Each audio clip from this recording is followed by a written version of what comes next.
সিলেটে একসাথে বদলি করা হয়েছে ২২ পুলিশ সদস্যকে। এর মধ্যে সাদা পাথর ও জাফলংয়ের পাথর লুটকাণ্ডে আলোচিত কোম্পানিগঞ্জ ও গোয়াইনঘাট থানার ১১ জন পুলিশ সদস্য রয়েছেন। বদলি হওয়া সদস্যদের মধ্যে আছেন ১৩ জন উপপরিদর্শক, ৭ জন সহকারী উপপরিদর্শক ও ২ জন কনস্টেবল। পুলিশের পক্ষ থেকে জানানো হয়েছে এটি নিয়মিত বদলির অংশ।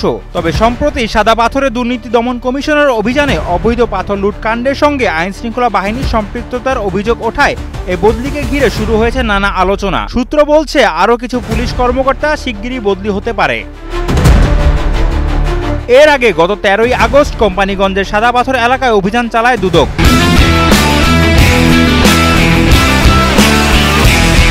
প্রাথমিক প্রতিবেদনে উঠে আসে অবৈধ পাথর উত্তোলনে স্থানীয় প্রশাসন, পুলিশ সহ বিভিন্ন প্রভাবশালী রাজনৈতিক মহলের সম্পৃক্ততা রয়েছে।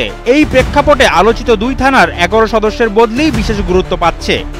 একই সঙ্গে জেলার অন্যান্য থানার ৯ জনকে ওই দুটি থানায় পদায়ন করা হয়েছে।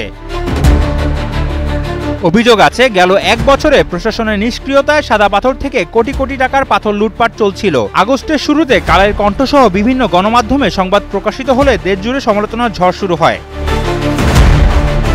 সিলেট থেকে কবির আহমেদের পাঠানো তথ্যচিত্রে ডেস্ক রিপোর্ট, কালের কণ্ঠ।